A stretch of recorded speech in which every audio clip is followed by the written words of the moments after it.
Hello बच्चों, welcome back to CUET by 247। मैं हूँ आयुषी मैम और मैं यहाँ पर लाई हूँ आप सभी लोगों के लिए बेहद इंपॉर्टेंट सेशन, क्योंकि यार CUET 2024, हाँ माना कि अभी टाइम बहुत है, लेकिन टाइम आपके पास बहुत या कम, ये डिपेंड करता है कि आप किस तरीके की प्रिपरेशन करना चाहते हो और किस तरीके से एग्जाम देना चाहते हो, राइट। सो कैसे करनी है बेस्ट तैयारी, कुछ ऐसी बातें जिनका आपको ध्यान रखना है अगर आपको टॉप करना है, और क्यों CUET इतना इंपॉर्टेंट है। कुछ मिनटों में आपके सामने सब कुछ एकदम क्लियर होने वाला है, तो जल्दी से वीडियो को यहाँ पे क्या कर देंगे, लाइक और शेयर, और मेरे साथ कुछ मिनट चाहिए मुझे आप लोगों की चीजों को समझाने के लिए। सबसे पहले मैं अगर बच्चों बात करूं इस बार के CUET की, क्योंकि CUET एक नया एग्जाम है, 2 बार ही हुआ है और अब तीसरी बार होगा CUET 2024 में। इंपॉर्टेंट ही इसलिए बन जाता है क्योंकि इसमें जो नंबर ऑफ स्टूडेंट्स जो आपके अपेयरिंग है वो बहुत बड़ा है। 14.9 लाख स्टूडेंट्स थे जिन्होंने इस बार CUET का एग्जाम दिया, जिसमें 20 से ज्यादा सब्जेक्ट्स हैं जो आपके CUET में, मतलब CUET खास क्यों है, क्योंकि यहाँ पे आपके पास इतने सारे सब्जेक्ट्स हैं, चाहे आप साइंस के हो, आर्ट्स के हो, कॉमर्स के हो, जिस भी स्ट्रीम से आप बिलोंग करते हो, तो आपके पास हर एक सब्जेक्ट यहाँ पे है, जिसकी वजह से एग्जाम ऑलरेडी और कॉम्प्लेक्स बन जाता है।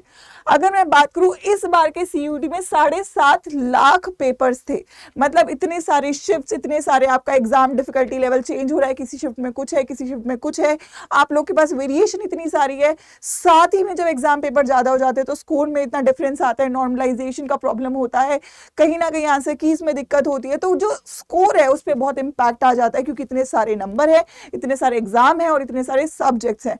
सीट्स की अगर मैं बात करूं तो 1.5 लाख के आसपास आपके पास अच्छे कॉलेजेस में सीट्स है। हालांकि कॉलेजेस बहुत सारे, बट अगर मैं क्रीम की बात करूं तो इतनी ही सीट हमारे हाथ में निकल के आती है, तो ऑटोमेटिकली ये जो नंबर है इसकी वजह से आप लोग कंफ्यूज हो जाते हो कि यार क्या ये CUET इतना बड़ा बन सकता है, क्या मुझे इसको इतना टाइम देना चाहिए। पर्टिकुलरली अगर मैं DU एडमिशंस की बच्चों बात करूं, क्योंकि मेजॉरिटी बच्चे जो हैं DU को टारगेट करते हैं CUET एग्जामिनेशन के थ्रू, तो 2023 यानी कि इस साल की अगर मैं बात करूं 70,000 सीटें हैं, 7 लाख से के आसपास बच्चे हैं, तो आप पहले खुद ही दे सकते हो कि सीटों के अकॉर्डिंग जो रेशियो है उसमें कितना बड़ा डिफरेंस है। अगर मैं मोटा मोटा बोलूं तो 10 में से केवल एक बच्चा है जिसको अपने कॉलेज में एडमिशन मिल पा रहा होगा। सबसे पहली बात, 10 में से एक बच्चा है जिसको DU में एडमिशन मिल रहा होगा। वहीं अगर मैं टॉप कॉलेजेस की बात करूं तो 100 में से 3 बच्चे हैं जिसको टॉप कॉलेज में एडमिशन मिल रहा होगा। तो आप समझ पा रहे हो कि क्या मैं केवल ऐसा धक्का मार के पढ़ाई कर लूं तो क्या मैं एडमिशन पा लूंगा, क्या मैं केवल बोर्ड्स पढ़ के CUET में नंबर लेकर आ पाऊंगा, क्या मैं अपनी बिना प्रैक्टिस करे, बिना स्ट्रैटेजी के, बिना प्लान के अपने ड्रीम कॉलेज में एडमिशन ले पाऊंगा। आप समझ रहे हो, 3 में से 100, ठीक है। चलो हो सकता है एक बच्चा ऐसा है कि वो क्लास 12th पढ़ रहा है और वो कहीं ना कहीं इतने अच्छे से क्लास 12th पढ़ लेता है कि बचे हुए 3 महीनों में वो अच्छे से CUET कर लेता है। बट आई डोंट थिंक कि वो बचे हुए 2 बच्चे हैं वो ऐसे ही होंगे, वो बचे हुए 2 ऐसे होंगे जिन्होंने प्लानिंग करी है प्रॉपर, जिन्होंने पूरा 12 महीना एग्जैक्टली हार्डवर्क करा है, चाहे वो CUET है चाहे वो बोर्ड्स है, और तब जाके उनको ड्रीम कॉलेज में एडमिशन मिल पा रहा होगा। तो मतलब आप खुद ही देख सकते हो कि competition is going to be really tough. और ये मैं इस साल की बात करूँ, ऑब्वियसली अगले साल ये नंबर भी बढ़ेंगे और जो कंपटीशन है ये भी इंक्रीज होगा। तो क्या जरूरी है, जरूरी है आपकी सही समय पे सही तरीके से तैयारी करना, बेहद ज्यादा बच्चों जरूरी है, ठीक है। तो वही मैं बोलूंगी, प्रिडिक्शंस आपको क्या बोलते हैं। ऑब्वियसली देखो, डिफिकल्टी लेवल किसी भी एग्जाम का कम नहीं होता।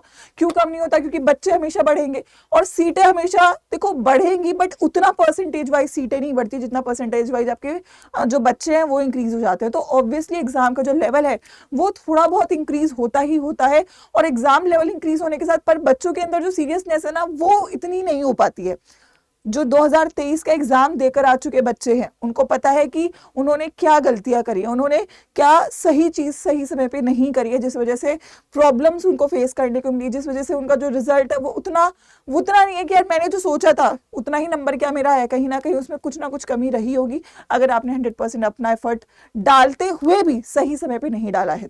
तो यही मैं बोलना चाहूंगी कि यार एग्जाम को हल्के में कभी भी नहीं लेना चाहिए, क्योंकि ये वो एग्जाम है जो आपकी लाइफ डिसाइड करेगा, जो आपका करियर डिसाइड करेगा। और अगर आप इसी को एक फॉर ग्रांटेड मोड में ले लोगे तो कहीं ना कहीं you will be facing problems in qualifying the examination, और नॉट इवन क्वालिफाई तो आप कर भी लोगे, अपने ड्रीम कॉलेज में एडमिशन लेने में आपको कहीं ना कुछ कॉम्प्रोमाइजेस करने पड़ सकते हैं, ठीक है। तो वो हटाने के लिए you have to work for things, यानी कि 2024 में CUET में आपके पास देखो सबसे बड़ी एडवांटेज जो CUET की वो ये है कि जनरल एग्जामिनेशन में 11th और 12th दोनों आता है, CUET में केवल क्लास 12th आता है, ठीक है।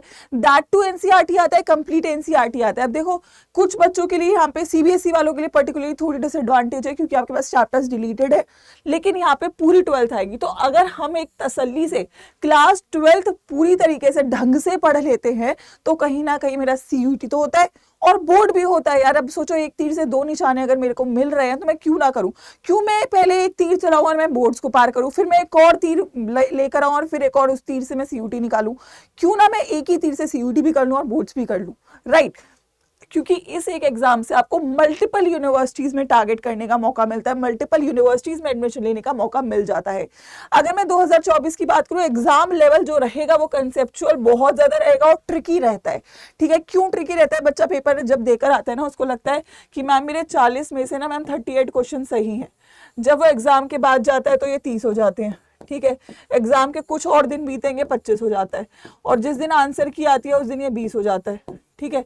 मैं मेजॉरिटी बच्चों की बात कर रही हूँ, ठीक है। और फिर रिजल्ट आने तक तो आपको पता ही है क्या कहानी होती है।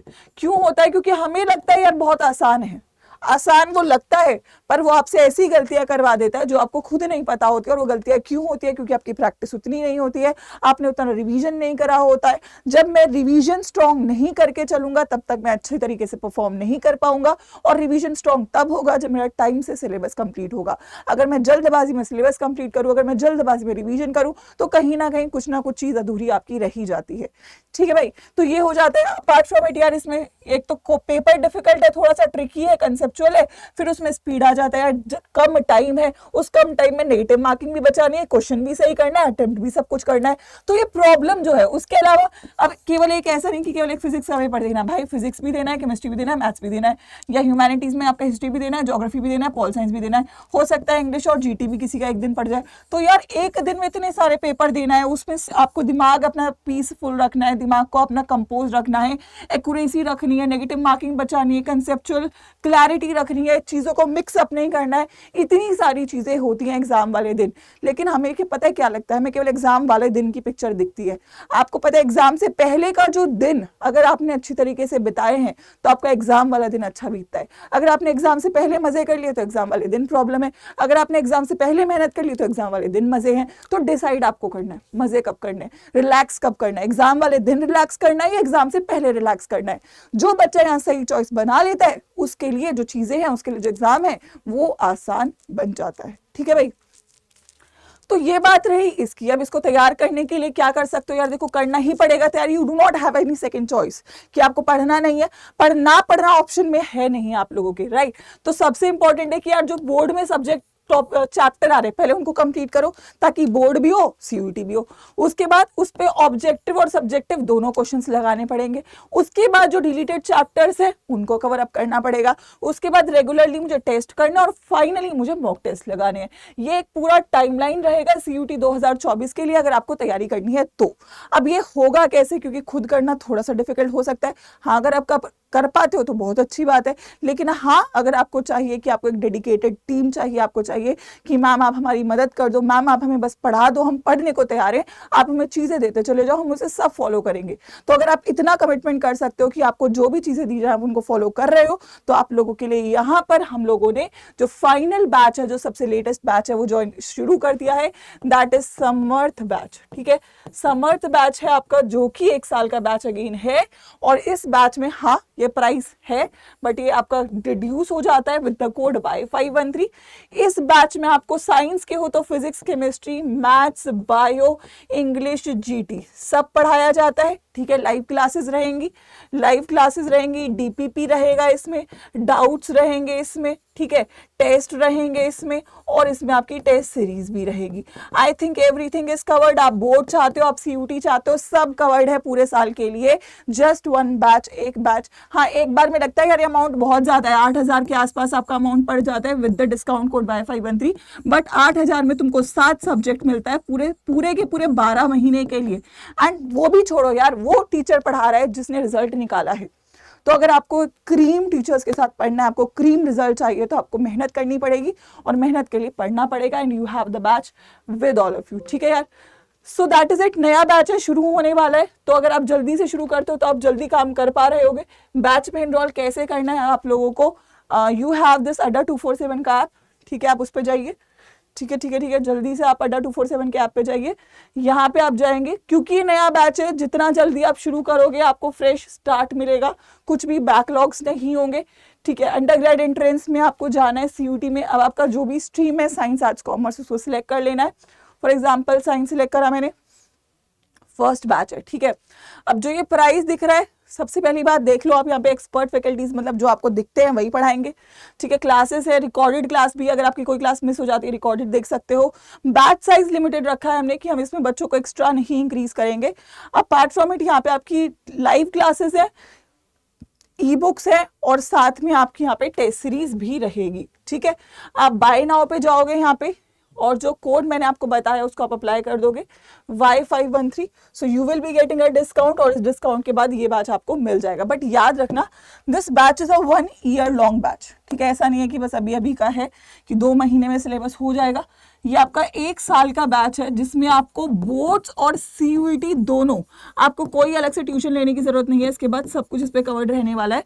जस्ट मेक श्योर ये कोड एक तो याद रख लेना, इससे आपको डिस्काउंट मिलेगा Y513, और बस जल्दी करना ताकि कोई भी क्लास आपकी मिस ना हो, बैकलॉग ना बने। ठीक है, अपार्ट फ्रॉम इट कोई भी डाउट है तो कमेंट करके बताइएगा, but I would like you all to start as soon as possible, क्योंकि जितना जल्दी शुरू करोगे उतना आगे रहोगे रेस में, और उतना अच्छे से आपका एग्जाम वाले दिन बीतेगा।